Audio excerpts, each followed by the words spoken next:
Bom dia a todos. É uma satisfação retornar ao GTS e ao Rio de Janeiro. Hoje a gente vai focar em o que houve de mudança, ou pelo menos os novos desafios aí na atividade do dia a dia de perícia, né? Eu fiquei feliz porque a doutora Adriana está aqui, que eu consegui cortar alguns slides. Falei para a Adriana que ele me ajudou. A parte legal eu vou deixar, tem uma palestra bem legal aí quando terminar a minha, sobre os desafios legais da computação forense. Então, só para quem não é da área ainda também, quem está acompanhando remotamente, preparei uns slides iniciais para contextualizar a computação forense, dizer o que era ou quais eram os principais problemas da computação forense tradicional, o que a gente faz no dia a dia diante de uma investigação criminal, civil, comportamental, administrativa, e no finalzinho a cereja do bolo, que é o que eu trouxe para vocês, dois desafios recentes, que é a mudança nos DVRs, circuitos fechados, o CFTV, que passou a encriptar e usar versões modificadas de sistema operacional, e isso tem dificultado a perícia, e máquinas virtuais também, com esse comportamento das instituições de migrar seus ambientes para dentro de máquinas virtuais. Mostrar que a ideia é só você abordar a tecnologia ou o desafio novo e trazer para dentro da sua zona de conforto, que é onde você pode manipular essas evidências da forma que já fazia. Sempre com olho aí no detalhamento do que você faz e sempre também não pode deixar com olho na parte legal, para não infringir nenhuma lei, desde a manipulação até as pessoas citadas, quem é que você está, os dados de quem você está analisando. Tá? Então, um breve resumo aí, a gente vai dar uma geral sobre computação forense, falar dos cenários tradicionais, espero fazer isso aí em 10 minutos, para que a gente possa abordar aí os desafios iniciais, chamados antiforense computacional, o que já vem sendo feito para dificultar o trabalho do perito em computação forense, os novos desafios, e aí eu cito esses dois estudos de caso em específico, e um pouquinho aí sobre o que vem por aí, ou o que já está por aí, mas que ainda não abordamos ou não podemos abordar dessa vez, trazendo aí em outros eventos. Falando então da computação forense, essa definição deixa bem clara para quem não é da área, acho que ela está bem extensa, aí não estamos falando ainda de computação forense, mas de ciências forenses, essa é a definição do Manual de Patologia Forense, e aborda aí qualquer tipo de investigação que faça uso de ciências complementares. Você tem geralmente quem decide, o juiz ou quem está pagando, querendo um resultado, algumas respostas que envolvem um conhecimento específico, e aí ele contrata, chama alguém que conhece sobre aquele assunto para dar uma força. Isso aí se formalizou, esse dar uma força, então, passou a ser tarefa de um perito, e as ciências forenses seria, então, a aplicação das ciências físicas ao direito, na busca da verdade em matérias cíveis, criminais, sociais e comportamentais, a fim de que não sejam cometidas injustiças a nenhum membro da sociedade. Ou seja, que em situações em que a declaração de quem pode fazer isso, geralmente o juiz, de que alguém é culpado ou inocente, ela não seja revertida ou deixe de ser feita, e isso seria injustiça, por falta de conhecimento técnico. O perito, então, auxilia nessa observação, nesse atestado de veracidade, de tipificação, de materialização de um crime. Quando a gente fala de crime, né, seriam os casos mais extremos, mas temos aí situações cíveis também, sociais e comportamentais. Hoje, por exemplo, é comum, se você pode pagar por isso, se contratar um perito em computação para ver se ele está burlando mecanismos domésticos. O pai vai, não quer deixar o filho usar a internet depois de 10 horas, coloca o mecanismo de bloqueio ali, desconfia que ele está burlando isso aí, e se pode pagar, verifica se isso está sendo feito, né? Se ele consegue burlar mecanismos de segurança. Nas instituições também, as perícias privadas ou administrativas também têm esse foco. Nem sempre civil e criminal, a ideia é verificar se alguém está burlando o proxy, se está fazendo alguma coisa que fira a política interna, as normas da instituição. Não necessariamente problemas cíveis e criminais, por isso também sociais e comportamentais. Em resumo, então, ciências forenses têm o objetivo de determinar o valor probatório da cena do crime e as evidências relacionadas, ou seja, materializar, dar através de sua análise, conclusão, dar a quem pode tomar uma decisão o suporte técnico. Passando rapidamente para a computação forense, eu deixei aí esse slide bem grande porque peguei um monte de definição ou de definições aí de livros para que se tenha a ideia da dimensão da área de atuação da computação forense. Conjunto de procedimentos que envolve, o que está em vermelho aí são os pontos mais importantes, a preservação, identificação, extração, interpretação e documentação de evidências computacionais. Aí, utilizando metodologia adequada, obedecendo requisitos legais, zelando pela integridade, relatando com fidelidade as informações extraídas dos dados a partir de opiniões de especialistas em um tribunal e ou processos administrativos com objetividade. Pois bem, então, essas são as partes principais que envolvem, que estão presentes no dia a dia do perito em informática, quem trabalha com computação forense, e cada uma delas tem que ser feita com calma, tranquilidade, com embasamento técnico e legal adequados, porque, infelizmente, hoje a situação caminha para... É muito mais fácil você contestar laudos e relatórios de peritos do que ter todo o cuidado de fazer um laudo 100% perfeito aí. Então, qualquer deslize de quem faz perícia hoje é muito mais fácil de ser contestado. Por isso, deve-se ter um cuidado todo especial em cada uma dessas fases aí. Aqui é uma questão só de nome, já que existem os mais diversos nomes aí, podem usar qualquer um desses, é tudo a mesma coisa. Computação forense, perícia forense computacional, perícia forense, forense informática, forense digital, perícia digital. Bom, só não use perícia virtual nem crime virtual, isso não existe. Quem está botando, eu cuido de crimes virtuais, legal. Quem morreu? Não, foi lá no jogo. Crime virtual é Counter-Strike, essas coisas aí, porque o cara morreu, mas você sai ali tranquilo. E a perícia também. Identifiquei, estou brincando de CSI, terminou ali. E aí, não, foi só uma brincadeira. Crime existe de fato em ambientes virtualizados e tem sido chamado de direito virtual, direito digital, crime. Quando falar em virtual, cuidado. Isso não é uma brincadeira, não é um jogo. Tem coisa séria envolvida, tem gente que precisa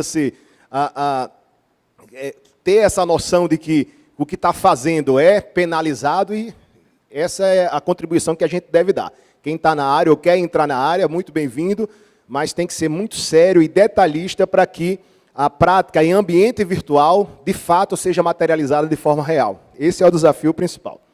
Até rimou, tá vendo?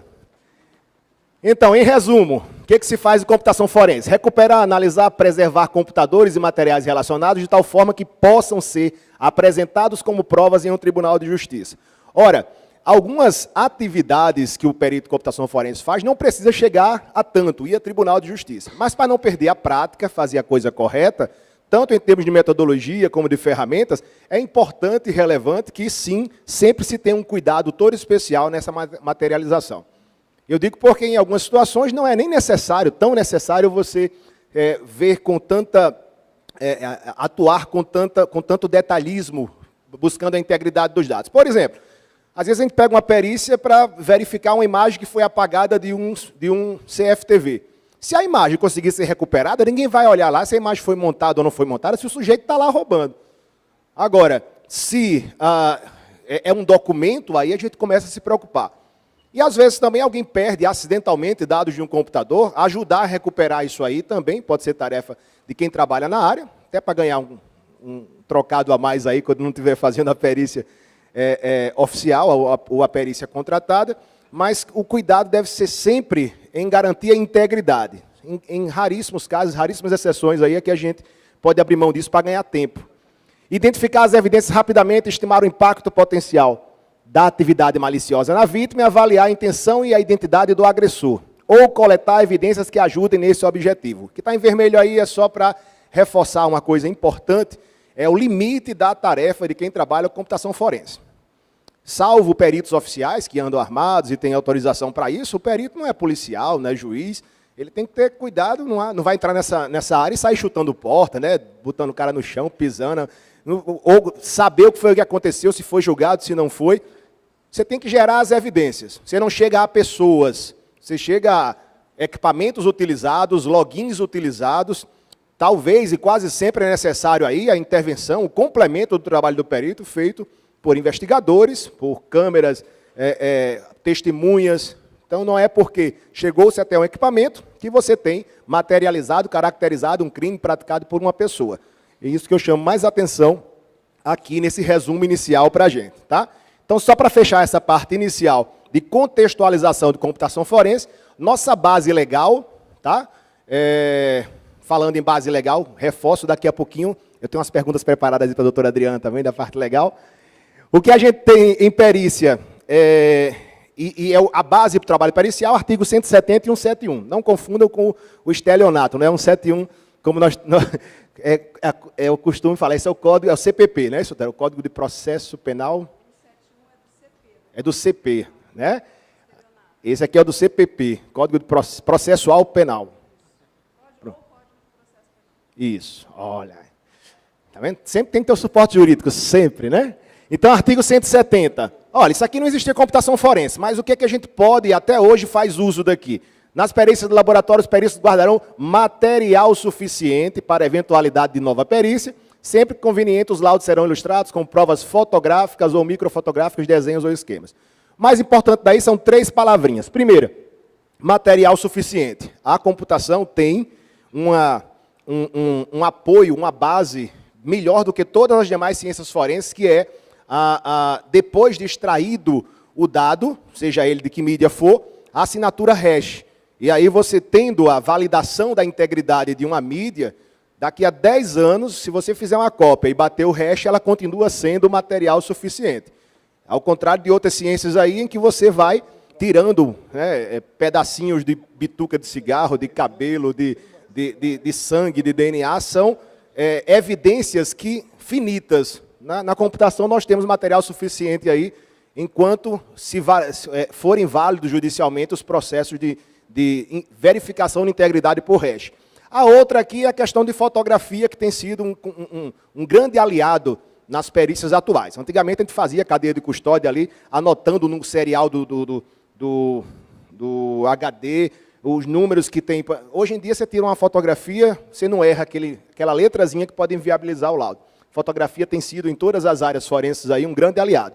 E o último é a questão de desenhos e esquemas, que às vezes o juiz não entende nada de informática, aí pergunta, quer que desenhe? Aí quero, né? Precisa desenhar lá, olha, aqui tem o atacante, aqui um computador, esse cara usou esse computador, atacou esse cara, né? Não basta apresentar somente logs ou evidências que nós sabemos que aquilo leva à materialização de uma evidência, mas em muitos casos é importante e interessante se desenhar, se complementar um laudo com isso aqui.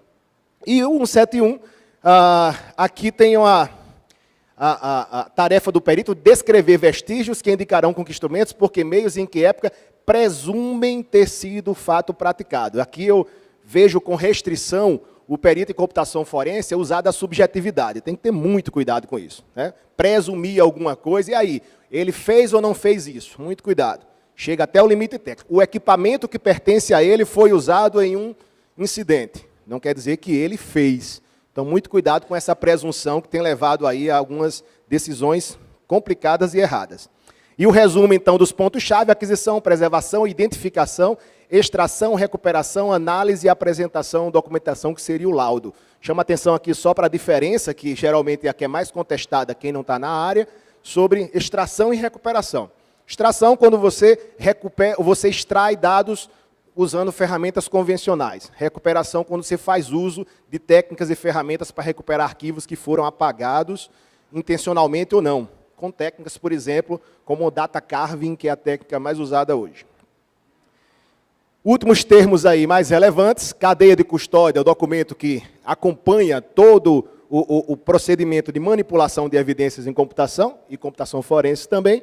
Ordem de volatilidade, a importância de você determinar o quão voláteis são os dados e começar analisando os que são mais voláteis, memória, tráfego de rede, e deixando por último as mídias que são não voláteis, ou seja, que se desligadas não se perde o conteúdo gravado. Perícia em loco e pós-mortem, decisões que devem ser tomadas sempre em cada caso, se vai se fazer o procedimento forense de coleta direto e análise direto na máquina, ou se leva para laboratório para isso. Tem casos e casos aqui. Mídia de origem, mídia de destino, recomendação forte, se for possível, sempre fazer cópias da mídia de origem, checar a integridade e trabalhar em mídia de destino.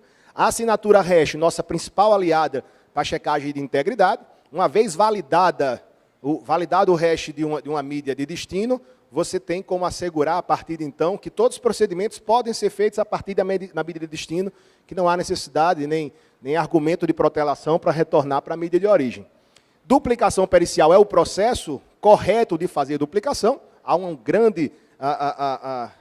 um histórico grande aí de pessoas que confundem duplicação com backup e se dão mal ao fazer backup de mídias de origem. E a primeira coisa que você verifica é que o hash não bate, e isso tem sido invalidado, invalidando todo o processo.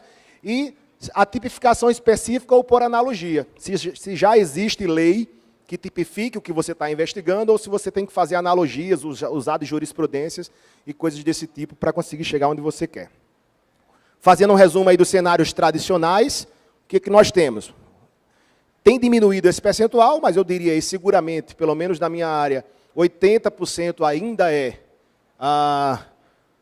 forense em dados não voláteis. Alguém perdeu o dado, precisa recuperar. Alguém apagou dados acidentalmente, precisa recuperar.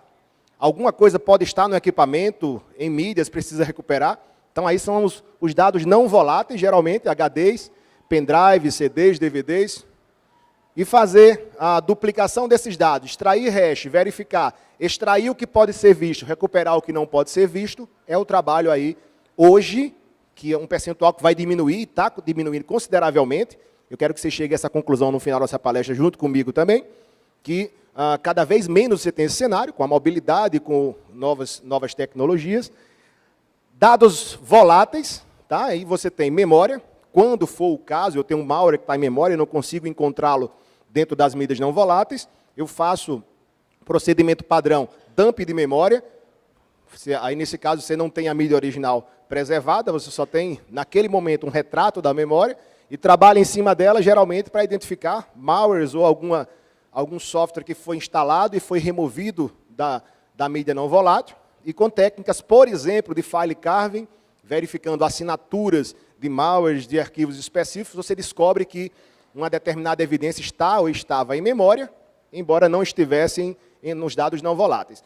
E a área que eu gosto mais de trabalhar, né, a minha área predileta, que é tráfego de rede, que também não tem como preservar a origem, mas se faz o grampo, se faz a captura, extrai esse hash e, a partir de então, se utiliza a análise de cabeçalho, file carve, para identificar a origem, destino, e isso aí, né, tem sido a cooperação dos provedores tem sido fundamental, porque em muitos casos esses tráfegos não podem ser grampeados, mas podem ser solicitados a provedores que, se tiverem feito o grampo de forma adequada, nos ajudam. Seria, então, o segundo tipo de dados voláteis. Isso aqui era computação forense, aí há 10 anos atrás era só isso. Aí vem mobile, vem PV6, vem, né, o mobile GEDON, né? E aí nós temos uma nova mudança aí de paradigma. Chegou o mobile. E aí, dá para fazer da mesma forma? Bom, não perde o foco. O que você precisa fazer com o mobile? Extrair dados e analisar. Como é que você faz isso? Novas ferramentas, conectores, mas, no geral, a coisa é a mesma. A questão é a dificuldade e a variedade de equipamentos começou a gerar um certo problema. Eu conversei recentemente com o professor Adriano sobre isso, que ferramentas eu usava para mobile, e joguei a toalha com relação a, em alguns casos, para não se perder tempo, ou até para otimizar o tempo que você tem, você vai ter que comprar a ferramenta pronta que lhe ajuda num cenário específico. Isso é fato. Embora o evento não seja para fazer propaganda de ninguém, nem eu tenho essa intenção, vou falar sobre algumas ferramentas aqui que já existem no mercado que facilitam a nossa vida. Mas e aí, dá para fazer em laboratório? Dá. Sempre digo, o que você faz com ferramenta paga, você faz na unha também. Agora, você quer passar 3 semanas para mostrar que é um invocadão, ou fazer sua pesquisa, fazer seu TCC? Legal. No dia a dia, no trabalho, com 200 equipamentos lá para periciar, se tiver uma ferramenta adequada, é bem mais interessante trabalhar com ela. Portanto, adquirir cabos, conhecimento sobre restrições de acesso, equipamentos precisa rotear, se não precisa, fazer jailbreak, técnicas de bloqueio e desbloqueio, como é que se duplica. Teve uma época que houve uma dificuldade em equipamentos Android que usavam um tipo de sistema de arquivo chamado NAND, IAFs, o IAFs 2, que não se montava automaticamente nas ferramentas, e tivemos que usar gambiarras para conseguir montar sistemas IAFs. Tudo isso é pesquisa contínua que tem que ser feita para se lidar com isso aqui. E aí fazer hash, extrair, recuperar é a mesma coisa. Informações, onde é que está localizado o SMS, onde é que está localizado a agenda, tudo isso varia de sistema para sistema, equipamento para equipamento, e pode ser feito, sim, utilizando ferramentas gratuitas ou ferramentas desenvolvidas na mão, mas só que existem limites para isso aí. Variam de acordo com o aparelho. Onde estão os dados mais importantes e relevantes ali? Aí você vê o equipamento, tem que estudar o equipamento para ver qual a ferramenta. Então, eu espero que entendam onde eu estou querendo chegar, que é, em situações que você pode pagar por uma ferramenta complementar, enfim, cabe a você. Você tem realmente tempo para fazer dessa forma ou é o jeito? Pergunta ao perito, quando existe perícia oficial, por exemplo, que está lá com um armário de máquinas para periciar, algumas envolvendo crimes graves, pessoas que estão presas preventivamente, aguardando o laudo, se o cara vai ficar pesquisando o script na internet para resolver. Ele vai pedir para se comprar uma ferramenta que resolva isso. E a questão, então, é essa. Você pergunta, e aí, né, quer pagar quanto? Quer pagar quanto? Depende. E aí, se você tem condições de bancar, ou sua instituição tem condições de bancar, agora, afirmo categoricamente, mantenho a ética. Se quer manter um comportamento que, infelizmente, tem se tornado padrão em muitos locais de usar pirataria para se dar bem, porque não vai comprar, essa não é a área, não. Perito com software pirata, minha gente. Eu escutei relatos, fiquei embasbacado de perito fazendo uma investigação de pirataria com software pirata. E aí, o que você acha? E aí o cara vai lá, não, está aqui o serial, não, você usou o quê? Usei o Encase. Disse, pergunta lá, Guides, qual é o teu serial? Não, é uma versão educacional. E foi educacional o seu uso? E aí você cai nessa situação. Então, ó, se puder pagar, gente, aí a coisa melhora, você tem uma coisa bem mais interessante, né? Eu tenho meus cabinhos lá, e aí? Fiz uma perícia recente de fazer a duplicação de um HD de 1 tera e outro de 2 tera. 34 horas para fazer a duplicação. Se você tem um duplicador pericial com hardware dedicado, você pode reduzir aí 6, 8 vezes o tempo de duplicação. E aí? É uma questão de decisão. Enfim.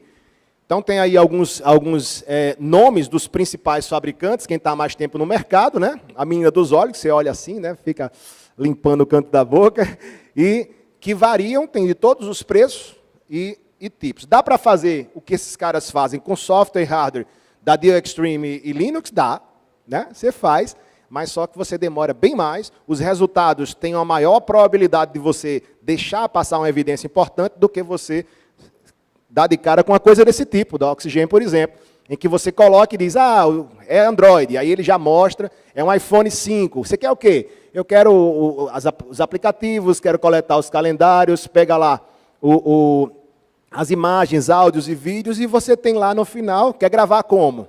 Quer direto num DVD? Qual o tamanho dele? Cabeçalhozinho da empresa, um PDF legal? Gente, o que há? Né? Os caras estão trabalhando para isso aí, tem que valorizar o trabalho deles lá também. Enfim. Esse é um outro fabricante, o Mobile Edit, então você vê o equipamento. Coisa do tipo que, vou periciar um Samsung Galaxy 6. Aí ele já coloca no software, ele já me diz qual cabo que eu devo usar, vou na minha maletinha, coloco aquele cabo, vou extrair, e ele diz o que vai extrair. Bom, é o que se tem. Tá? Falar um pouquinho então de antiforense computacional. Foi aqui que eu cortei alguns pedaços para deixar para a Adriana falar. Felizmente que meu tempo aqui já está quase estourando. Vamos lá, volatilidade. Hoje, vocês vão ver aí, é uma das perguntas, um dos casos que geralmente vem à tona do ponto de vista legal, são os crimes tradicionais de calúnia, difamação, racismo. O que é que eu faço? Vou dar um print na tela, vale ou não vale? Hoje, saiu aí a semana passada em vários veículos da mídia, coisas que a gente vem falando, a ata notarial, fazer, registrar em cartório, isso é bem legal e tem validade. Se não, pedir quebra de sigilo de provedor, com um mandado e solicitar os dados. Enfim, o Marco Civil tem ajudado nisso aí, porque caracterizou o provedor de conteúdo e provedor de acesso. Você sabe agora a quem pedir tráfego e a quem pedir informações, metadados, e a quem pedir informação de conteúdo. E isso tem sido ajudado, né? Embora seja antiforense a prática de apagar dados voláteis. Criptografia, gente, tem gente que diz, e aí, eu estou com arquivo encriptado, você faz forense nisso? Eu não sou mágico, né? Se você, a criptografia existe para impedir ou dificultar o trabalho, o grau de dificuldade é o mesmo na hora de utilizar a ferramenta. Quando existem mecanismos que, para aquele tipo de criptografia, conseguem resultados interessantes, né? Isso aí foi uma tabela que mandaram na semana passada, mostrando aí que as senhas dizia-se de 8 caracteres, por exemplo, era uma senha segura, e aqui é 8 caracteres com minúscula, maiúsculas e dígitos, 10 horas com um AMD Radeon, né? Esse R9 290, a placazinha, só para dar uma ideia aí. 14 caracteres com maiúsculo, minúsculo, dígitos, e aí se chegar em mais de 10 anos, ainda é interessante. Vai ser uma briga aí de hardware, de velocidade, criptografia quântica, enfim. Tá? Mas criptografia, quando existe e é forte, é um problema para a gente. O wipe é o wipe. É técnica que o perito faz, por exemplo, para esterilizar, para deixar adequadas suas mídias de trabalho. Se alguém tem conhecimento de que, fazendo esterilização, sobrescrevendo 4 vezes, que é isso que o parâmetrozinho menos Q do wipe em linha de texto aí faz, sobrescrevendo 4 vezes o mesmo bloco, nenhuma ferramenta atual, lógica, consegue recuperar, acabou. Se ele faz isso no disco, felizmente, muita gente, eu vou falar baixo para os caras não escutarem, né? Muita gente ainda acha que formatando o disco, acabou. Aí isso ajuda o perito, isso é legal.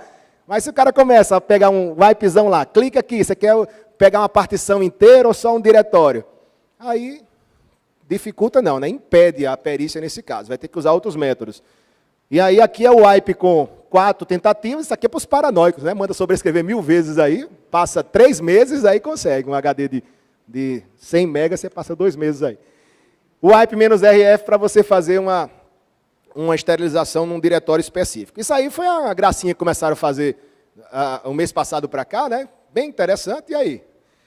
Chegou a polícia, o cara vai e tira o USB. O que ele faz? No mínimo, a versão mais amigável, ele desliga a máquina, e em desligando, o que estava na memória se perde ou é mais difícil de se achar. Mas aí você pode configurar o arquivo de configuração dele lá em Python e dizer que, faz o seguinte, quando eu puxar, eu fico enrolando os caras lá e você vai, né, dar um wipe lá na minha partição e depois dá o boot e por aí vai. E aí os russos lá acharam um pouco e fizeram a versão 2 do USB-Kill, que ele frita mesmo o equipamento. Bota capacitores dentro do USB e o cara, polícia, o cara só faz espetar isso, está carregado o bicho, ele dá no mínimo queima a porta USB, mas os caras querem queimar, fritar mesmo o hardware, e aí não funciona mais. Antiforense. O que a gente pode fazer? Não, estou só mostrando o que aparece no dia a dia, que não é um mar de rosa, não. Vamos lá, começar a palestra agora, novos desafios. Beleza? Aqui uma visão geral de como é que está a computação forense, para quem não conhece a área. Bem-vindo, é bem legal. A gente às vezes dorme também, mas tem muita coisa para fazer. Desafio recente que a gente pegou foi CFTV. Como é que era o CFTV no início? Placazinha Geovision, ou uma Pico, qual era o nome da outra? Enfim, a placazinha que coloca na máquina, liga as câmeras, tem um conectorzinho atrás, grava no Windowsão lá, FAT ou NTFS, arquivos no formato H264 ou a maioria AVI. E aí, quando precisa fazer perícia, você faz no equipamento, é o padrão de extração e recuperação. Apagaram vídeos, faz recuperação. Se tiver lá, extrai, e isso aí era nosso trabalho que era feito para recuperação e extração de dados em CFTV. Aí os caras começaram a dificultar. Isso eu peguei há uns 3 meses atrás e não conhecia ainda isso. Um colega pediu para participar, que os DVRs novos agora estão vindo com um Linux modificado embutido, tá? E o sistema operacional no disco é encriptado. Tem aí eu descobri esses 4 aí, da rua MEI, HDFS, DHFS e WFS. O que acontece aqui? Se ele usasse qualquer milacria aqui no sistema operacional, mas gravasse num formato sem criptografia, a gente fazia carving. Carving ele procura pelas assinaturas do AVI, do H264, e sai recuperando arquivo por arquivo, apagado ou não. Show. Mas encriptado. Como é que eu vou achar uma assinatura de um dado que não está explícito? ele está encriptado. Não dá para fazer carve nem extração simples se eu não souber como é que funciona esse sistema operacional e como ele está encriptado e a chave. E esse foi o desafio. Aí a primeira pergunta foi, mas esses caras realmente colocam uma chave para cada cliente? E quando dá pau, como é que eles fazem? Né? Mandam o equipamento para lá? E fui procurar com os fabricantes como é que eles faziam. Me coloquei como cliente, pedindo suporte para recuperar dados que teriam sido eventualmente apagados ou necessidade de extração. O fato foi que os próprios fabricantes, no máximo que eles forneciam era a possibilidade de você colocar um outro HD no local e ele preparar para utilizar aquele HD novamente. Ou levar o disco para um outro equipamento e ele abrir. Aí foi que deu estalo. Se um disco que está no equipamento, encriptado, você leva para outro equipamento e ele abre, estão usando chave única criptográfica aí.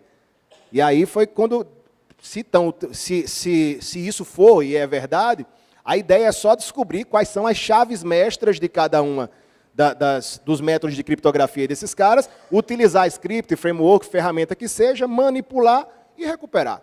Faz o dump da mesma forma, né? Vai lá, pega o disco, tira, faz o dump, descobre qual é o sistema de arquivos que ele está utilizando encriptado, vê a chave mestra daquele fabricante e faz a extração. Isso aqui foi o que o fabricante me mandou. Não, é o CMS, você vê o que está lá dentro. Eu disse, não quero fazer backup não, quero recuperar.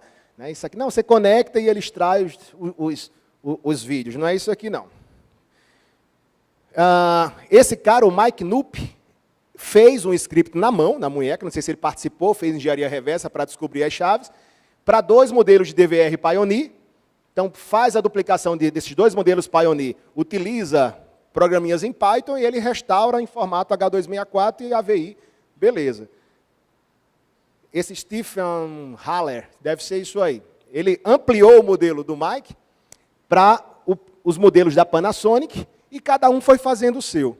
O fato é que DVR Xing Ling tem aos montes, né? Descobriu o que cada um faz.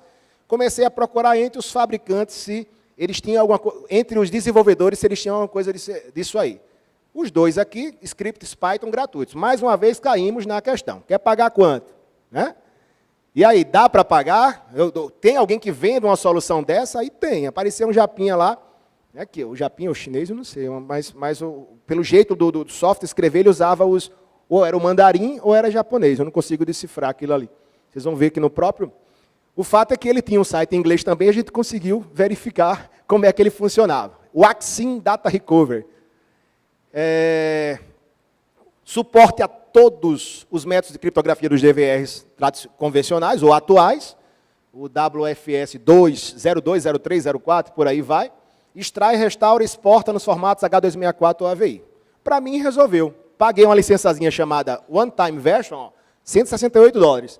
Agora é o seguinte, você extrai, usa uma vez, esqueci de pegar, e tem que pagar mais 168. Se quiser, você paga $680 e aí tem uma versão permanente. Não sabia se ia pegar aquilo de novo, mas enfim. Isso resolveu, uma interfacezinha desse tipo, ó, bem legal, você vê as datas aqui, são só os arquivos recuperados.